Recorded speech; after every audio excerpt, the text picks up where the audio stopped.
G'day. Welcome to Lunch Money. We are your online and social media home for workout, special situations and capital raising professionals. My name's Nick Samios. I am the Director and Fund Manager here at Hermes Capital, and I am your Lunch Money host. And this is episode 70. Which is quite remarkable. I guess it's an achievement on one hand. On the other hand, it's a little bit sad. It means that we've had at least 70 weeks of being restricted and me not being able to get in front of people and have nice long Friday lunches around the country. And instead, I'm sitting here, but it has given me the opportunity of meeting some wonderful people. Today, we're going to talk about the travel industry. We're getting ready to open up. If you're in New South Wales, you can really feel a head of steam of people getting vaccinated and all of that sort of stuff. The Premier's telling businesses to get ready. Queensland and WA, of course, are already open, although they're closed to the rest of us. Victoria, I think Victoria will get there. They're having a few issues at the moment, but I think that there is a feeling of momentum. And what's going to happen? How is the travel industry going to open up? What's it going to look like for business travellers and for leisure travellers alike? I tell you what's been really interesting. I've got a little slide here of the Webjet share price. And you can see that at the beginning of last year, it was up at nearly $14.50. The pandemic hit, and then it slammed down to $2.25. And, it recovered. It's come back. It's bounced around. I think its maximum was, I'm not sure what the peak was, but about $6 something. It's $5 something now. And I think what that tells us is that certainly the financial markets have got optimism that even the share price, and this is not financial advice, and I could have picked any of the stocks. I could have picked Qantas. I could have picked any of the publicly traded travel stocks, and they've all done the same thing. They absolutely dived at the beginning and they've recovered because I think people have got optimism that the travel and tourism will recover. So with that, I'm going to introduce all of our guests to begin with, just to let you know who we've got joining us here today. We've got Barbara Whitten from Anywhere Travel. We've got Warren Lio from Serko. We've got Julie Reid, who is the Director of Australia, New Zealand and Tahiti Sales at United Airlines. And we've got Tom Manwaring, who is from Express Travel Group, but Tom is also the Chairman of the Australian Federation of Travel Agents, also known as AFTA. So thank you very much to all of you for joining us. I'm going to start with you, Barbara. And before we do start with you, I've got a friend who isn't quite sure with her travel plans, and I'm wondering if you can give her any advice. I'll just show you who I'm talking about. Well, where are you going to go? You got any advice for her, Barbara? Be polite. I can't really be polite. She's just got to open the borders, and we've got to be able to send people to Queensland. But she said, where are you going to go? You're going to go to Tokyo? Or you're going to go to, where are you going to? She's sort of more or less saying, well, even if we let you out, where are you going to go? Well, look, depends on the timing. We'll get people out, and the question is getting them back. Over the next couple of months, that's going to be difficult. But next year, we should be moving with more schedules. We should be able to help people a bit more than we can now. Barbara, let's start off with your stats. You've got some stats for us just to give us a bit of an idea of how the travel industry has been knocked around. Pre-COVID, it was a $60.8 billion industry. That's in Australia, and it's 34 billion. So the industry's practically halved, and I'm surprised that it's only that much, I guess. The industry was growing at a rate of 6-point-something%. I need my reading glasses. The industry now is experiencing negative growth at 17.6%. Represented 12.8% of total employment pre-COVID, and now that's obviously eased off. And I wonder how many people not working are hidden in those statistics. So, what can you tell us, Barbara? I mean, you're the managing director of Anywhere Travel. Obviously, you've been feeling it yourself. What's going on from your point of view? Well, we took a hit, no international travel virtually since March last year. So the issues I see in the industry currently that staff were let go, there's about a third less staff now in the travel industry. We luckily didn't lose too many. JobKeeper was the absolute saviour for us, but this year with job, the latest one, whatever it is, keeper. No, Job Saver. It was JobKeeper last year, and now it's Job Saver, and that's a real issue. I think the uncertainty still worries us, and the lack of availability. We've got customers coming to us saying, "Look, we want to go, we want to travel, but we can't. October, November, December, we can't get seats." Airlines aren't rescheduling their flights because they're not sure of what's going on. So that's the issue. And we'll get some domestic back, but we had a lot last year within the COVID frame when we had got some, but now, of course, we've had a disaster the last few months. And I'm interested, Barbara. I mean, you're an agent, so what are the communications like from? Obviously, we've got Julie here, but what you'd have the airlines and the hotel groups. I mean, are they been keeping you staying in regular contact? How does that work? No. Most airlines, Qantas included, have laid off most of their staff. So people working 1 day a week. Even Helloworld, public company, their corporate people are only working about 1 or 2 days a week. Airlines, other airlines, some are working, the ones that are still flying, and thankfully Julie and her group are great. But a lot of others you don't hear from, and hoteliers as well. They work maybe 1 or 2 days a week. Very hard to be in touch with people. Okay. And the people have gone. The main thing is that all the people that you relied on and you knew, all these years suddenly have gone, and there's a whole bunch of new people. Wow, that's really interesting, actually, because I know that in your business it's all about having the relationships at the because it's all about pulling strings and getting favors and all that sort of stuff often, isn't it? Oh, we never do that. Well, I don't know, Barbara. I mean, I know that I remember one time I was at Darwin Airport and I was meant to come to Sydney, and all of a sudden I got called to Perth, and I rang your office, and someone's pulled some strings somewhere and managed to get my flights changed and my luggage turned up at the right place and all that sort of stuff. But a lot of your okay. Well, look, actually, Julie, you have been flying. So United has been flying when the other airlines haven't been. So can you just tell us a little bit about that?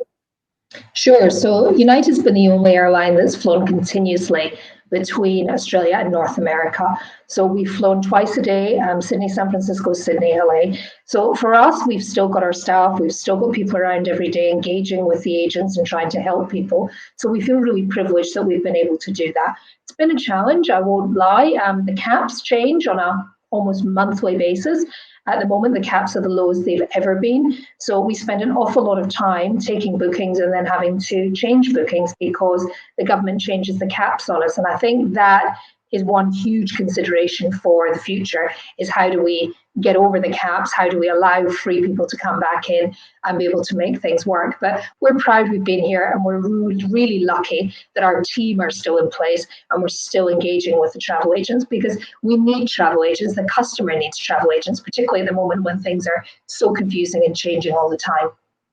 And tell me, what happened? I mean, did all the airlines draw straws to see who was going to keep flying? I mean, how come... Or did you just guys say, look, we don't care what everybody else is doing, we're going to stay in the air? Absolutely. We focus on our own business rather than what others are doing. And we said, hey, someone's got to get some Australians home. There were so many Australians stuck in the US. And nobody's traveling for fun at the moment. Everybody's traveling with a sad story or an unfortunate situation. So we were able to do that. And obviously there's a cargo piece to it as well. Early on when COVID first came, there was a load of medical supplies, PPE needing to be shipped, and still cargo today is super, super strong. So we've been very lucky to stay. We're grateful to have stayed. And also it means when things come back, we're here. We've never left. So all our team are still working. We're all good to go. We're ready to hit the ground running as soon as the government tells us we can actually open up fully for sale and take as many people as we wish. Fantastic. All right, listen, Tom, you obviously you wear a hat as a as a travel agent yourself, but you're also the chairman of AFTA. Now, I guess one of the in the finance game, we have an expression called runway, which doesn't relate to aeroplanes. It relates to cash in the business. That cash is like a runway, so that you can take off, because, as you know, if you don't have enough runway when you're flying a plane, you sort of crash into the side of the mountain. So you need to have enough runway. Do the people in the travel industry, the people that are members of your organisation, do they have enough runway? As far as has the government done enough? And how are you finding the banks? Yeah, thanks, Nick. That's a loaded question. Any banks listening? I thought banks were created to lend money, frankly, but that's the opposite at the moment. Yeah, it is a convoluted, and I agree entirely with what Barbara and Jules are saying from United's point of view. Just giving you a bit of a roundup before I get into money, but the basis of it is that we've been in a lockdown as an industry for 600 days. That's the fact. So other industries have come in and out across the last 20 months, and we've remained firmly in lockdown. Most travel businesses that we see from an AFTA point of view, we see their finances are negative 90 to 110% on 2019. So, as Barbara said, a little bit of money made on that runway to keep people going through 20. But now that we're really just about at the end of 21, any of those funds or superannuation or mortgaged homes, that cash used to support those businesses is now being done. So cash is king, but in travel, it's scarce. The only way we can get out of this in a cash flow way is for a scale to start. And Julie mentioned it. 58 airlines serviced Australia in 2019. Now we have 18. Now, you can flick a switch politically and say we're all starting international travel from 18 December. The facts are that aeroplanes aren't going to fly here if they're empty coming in and have quotas on them going out, or even if they can go full out. It's still a very hard road.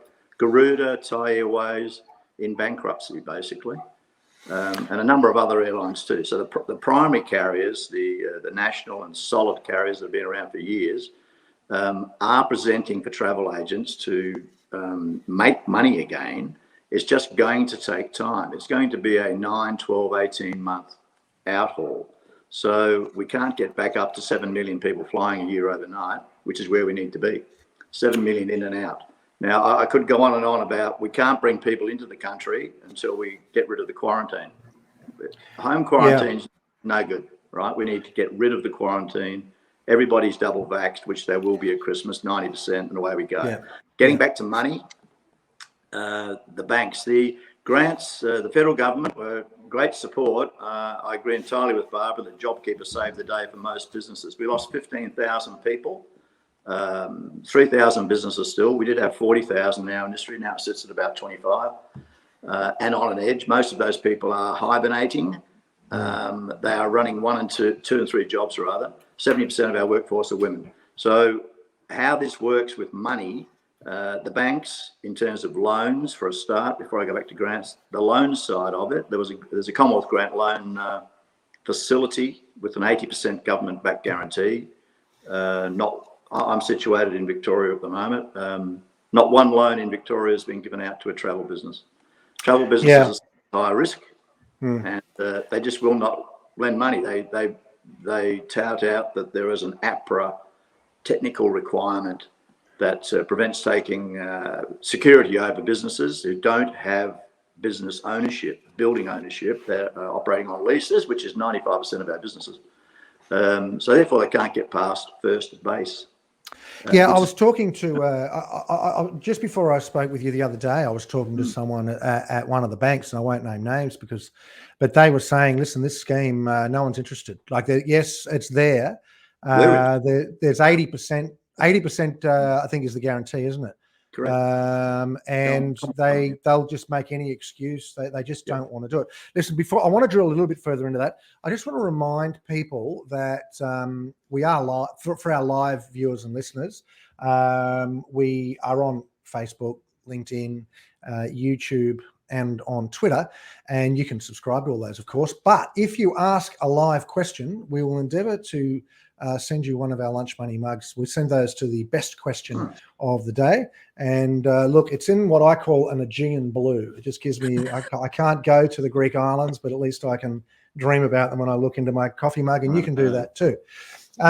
So you said there was 40,000 businesses and they're now down to 25,000. What's it been like where at Serko? I mean, have you had work to do? I mean, how does it tell us a little, just tell us, give us a snapshot of what Serko is for the uninitiated, and then tell us what's your life been like. Yeah, thanks, Nick. So Circo, we're a New Zealand tech company, taking over the world like every other New Zealand tech company is doing. What we do is that we look after the corporate online travel space. Looking at your corporate travel programs that your businesses are looking to implement an online booking tool where you can book your air, car, and hotel transfers all in a single space. But of course, it's I think the big question that we hear is why can't you be like a leisure site, or why can't can we book on Qantas? Can we book on there? It's bringing what we like to call the connected trip all together. So bringing all elements of travel together is what we do and what we're doing well. But so onto your question there, Nick, what have we been doing for the last 18 months? That's a great question. I think, we've been very lucky as a business to have raised capital just before the pandemic hit. But we also had prepared for some level of crisis. So we were very lucky to have prepared for it. And unfortunately, it has hit the rest of the world. So we did have to hibernate for the first half of the pandemic, as of course 70% of our revenue is actually to do with domestic bookings. So we weren't as hard hit as my peers here, as much as Barbara and the TMC community. So we took the opportunity to really sit back and look at our product and see where we are actually going and validating our roadmap. I like to think of let's think about performance. Our biggest thing that we did while we were in lockdown was performance of the software.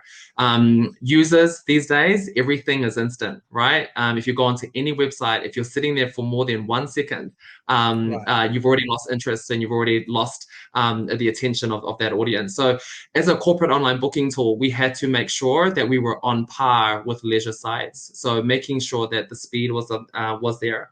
But moving beyond that, beyond performance of our software, we've also started to work on a campaign for the return of travel. I mean, I guess you sort of conceive yourself as a tech company, and I know I've been using you via Barbara for some time now, and the beauty of it is, it's you log in once, and the travel, the car, and the hotel. Let's just click, and that's obviously the beauty of it.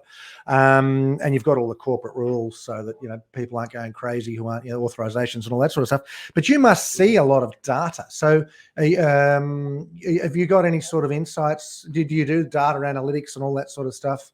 Have you got any insights there? I'm sort of throwing you under the bus there. I haven't prepped you for that. Yeah, no, that's all right. If I can look at data analytics, I think data is key, right? Data in anything, especially in technology. So going back on what we've done as well during the pandemic, we also did a bit of a employment drive. So we were hiring. So we've got actually a team of data analysts. So I'm not technical at all, but having these, being in some of these product calls where our team are using the analytics of when people select on content, right? So people selecting on specific content or sitting on a specific page and sitting on there, but not actually doing a booking. So understanding that kind of booking trend and understanding why people are sitting on that page. So for example, one that I can share is when people are sitting on the availability page. So we've returned your air content, your hotel, your rental car, what have you. And the amount of time that someone would return to that page or sit on that page without actually completing a booking. So understanding why people are clicking on certain things, why are they sitting there, or are they actually going off and clicking onto opening up another browser and looking and Googling information, right? So getting all that kind of data and bringing it back. But I think if we're going to go down the path of looking towards our businesses and understanding the trends of why they would probably be implementing an online booking tool, we have around about 7,000 corporates that are already using our product today. And we project that we will continue to see an increase in that. And that's just because of the likes of the pandemic has brought back the need for technology to complement the need of people coming back to the travel space. Okay, and Julie, from from your perspective, I mean, how obviously you've got some custom, people coming to and from America, and as you said, it's not necessarily all happy happy trips, but how do you stay close to the market so that to your customer base so that you know what they're going to need going forward? So I think because we've been here and we've had a team, we just spend a lot of time with the travel agent community. They're the most important customer to us, and just understand what do the customers need moving forward? What do we need to accommodate? It can be anything from grievances, someone's had to come back for a funeral or someone's seriously ill. It can be children going for hospital visits. It can be people with surrogate children. It can be a whole range of quite sad stories. And of course, having the government caps have become a real challenge for us because we can get 5 days notice and the caps will suddenly half and we might get 10 people on a plane on the inbound. And that's obviously okay for now, but that's not sustainable long term. So it is about making sure we have the relationships with the agencies and making sure that they understand the challenges we have, and trying to get as many people on a plane as we can, working with the Australian government to just try and understand what's going to happen next week. We only have caps in place at the moment until the end of October. So what's going to happen from the 1st of November? Because we've been here throughout, we've had 18 months of taking bookings and then having to sadly tell people they can't fly because the government have changed the caps. We don't want to have to do that again for Christmas. We want to know what the numbers are going to be rather than us guessing or opening up and then having to tell people they're not going to be able to fly again. So I think we need some certainty moving forward. And I think working together, the airlines and the travel agents community will be able to ensure that the traveller knows if they're booked, they're going to travel and it's going to be okay. Okay, Tom, what in your capacity, what are the most common things that the industry gets in touch with your industry body for assistance with? Like what does the phone ring? What does the phone ring most for? Yeah, the AFTA obviously is not for profit. I mean, it's funded by the agents, by the members, 3,000 members, which has now dropped to about 2,100. So the major phone calls used to be about skills and training and issues dealing with choice or things like that. But at the moment, it's 99% about finance, basically. How do we restructure our business? Can we get help for insolvency? Is that right? Really? Yeah, there's a majority of it now. I mean, and it's people preparing themselves because of the uncertainty, which Julia touched on.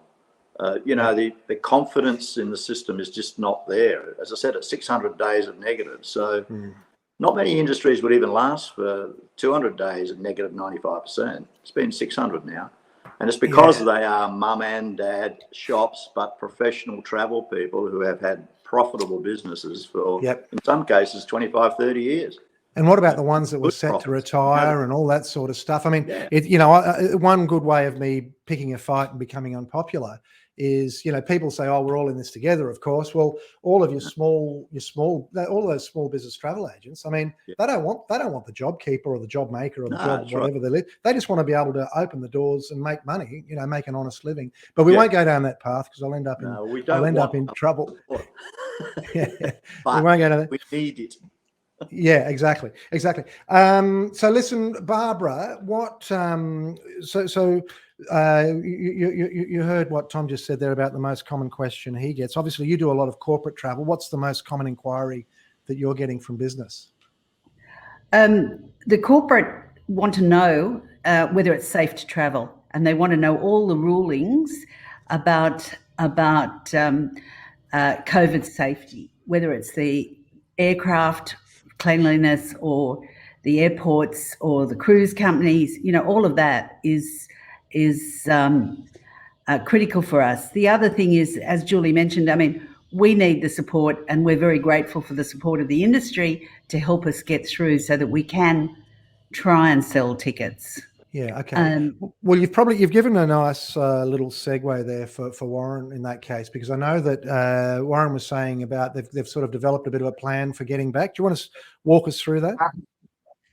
Yeah, so safety, yes, number one biggest concern within travelers and their confidence of returning back to travel, right? So from a technology perspective, we need to make sure that information is live and is visible in a changing environment. Airlines will be changing information, the governments will be changing protocol and all that. So we need to make sure that our technology can show real time, do you have to wear a mask on this plane? How often is it cleaned? All that kind of information. We will be able to provide that through our product to help the users make a much informed decision.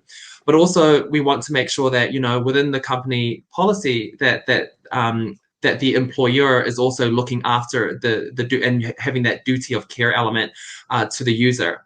So other things like being able to visually track your travelers as you go. So a great example was the recent lockdowns, right? We're 3, I've lost track of time, but as soon as the snap lockdown started to happen in New South Wales, it was easy for you to jump onto an online book, onto Zeno, and be able to instantly see where all your travelers are. So you can start to make contact with them and check in on them as a company.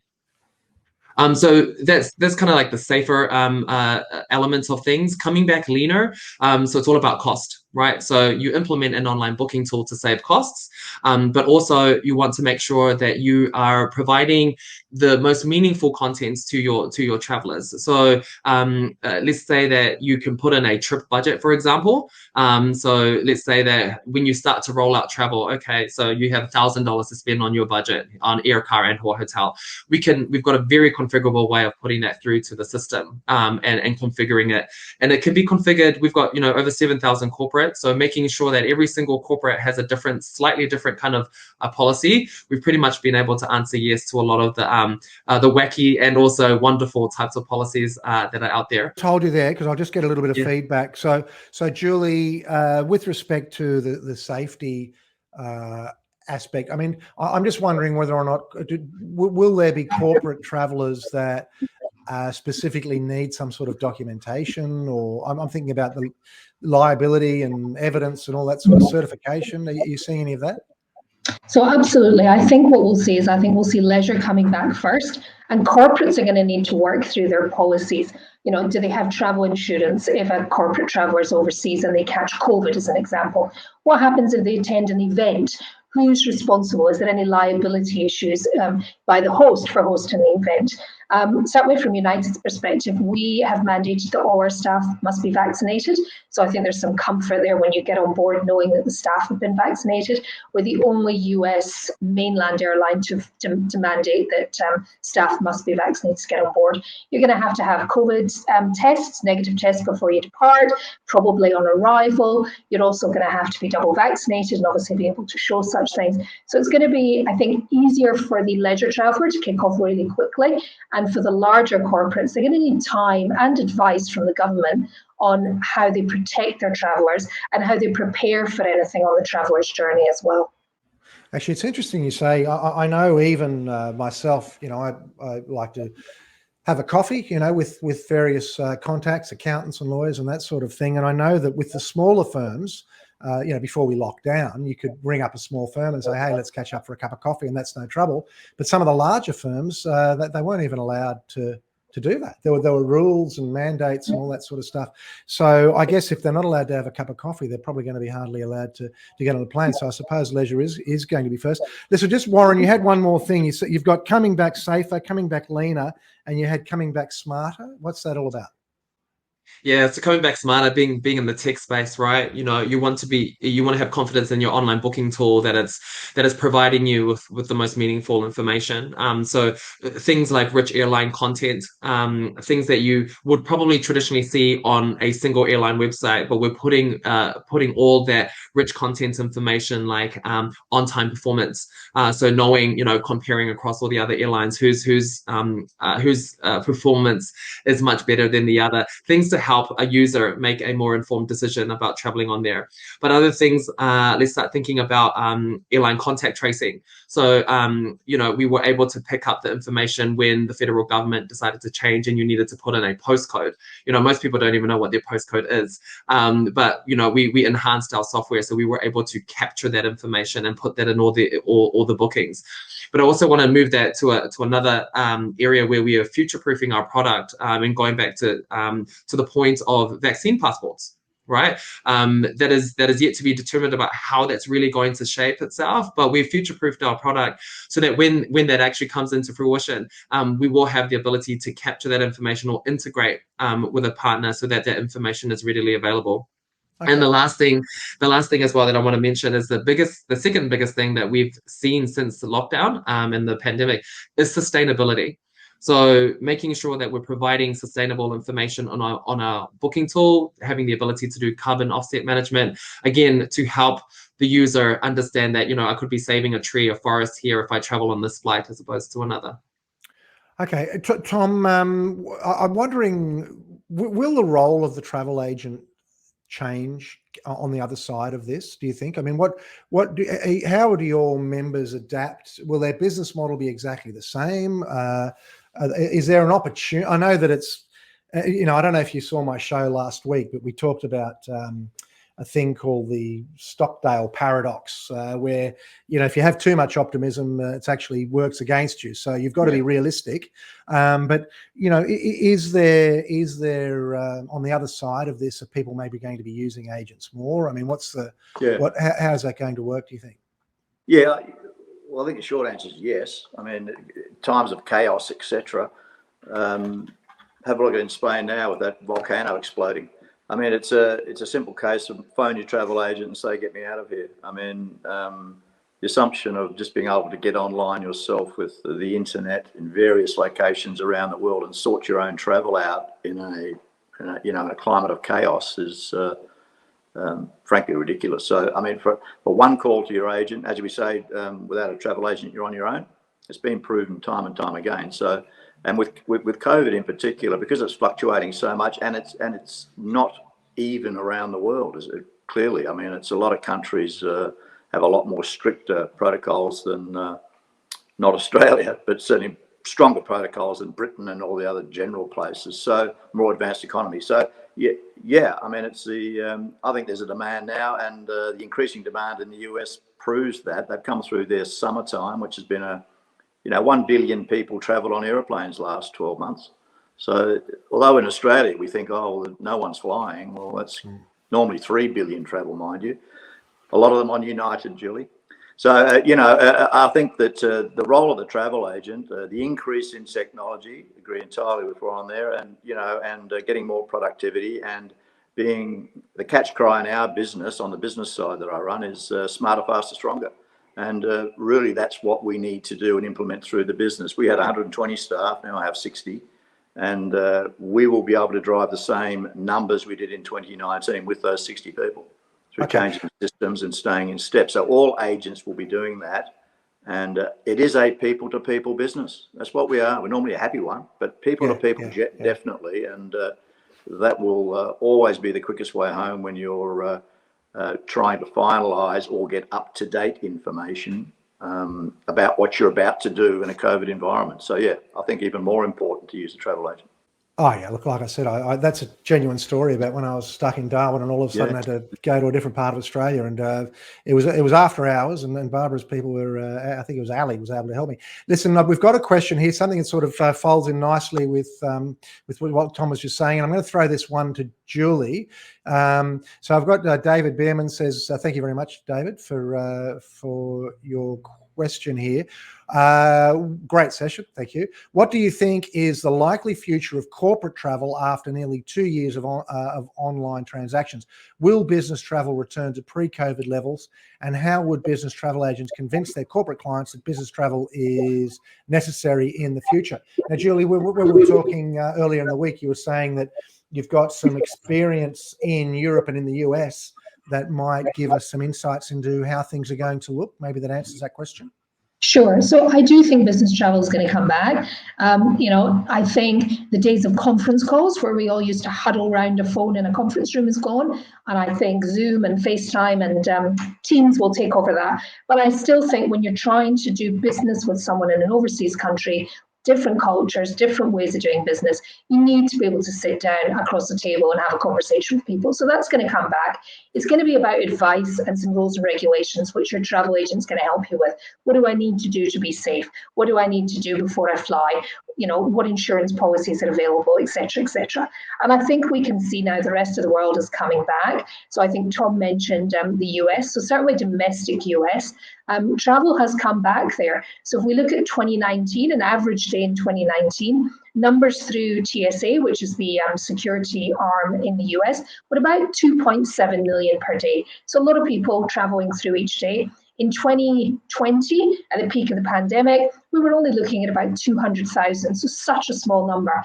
And back, if we picked a number last week, we were looking back at over 2 million again. So it's certainly growing. We look at Latin, demand from the US into Latin is more than it was in 2019. So certainly a higher demand than it was.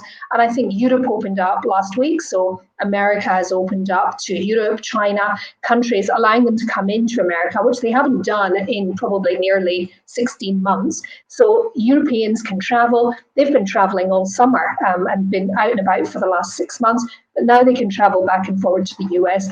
And we will get there. We just need some certainties from our government on exactly what's going to happen and when it's going to happen. Okay, yeah. Okay, well, all right. Well, look, what we're going to do now is I'm just going to go, we're 37 minutes in, so we're going to run slightly over what we normally do. And Peter Ellis, I think that you've probably had your question answered just there, so thank you very much for your question. I will say myself that I whilst we do the Zooms and all the rest of it, I think there's absolutely no substitute for sitting across a desk, and particularly where there's high ticket items. Anyone in our sector, finance, accounting, and law, it's one thing to do things over Zoom, but if you're talking about big bucks, you need to be across a table, whether it's a luncheon table or across a desk.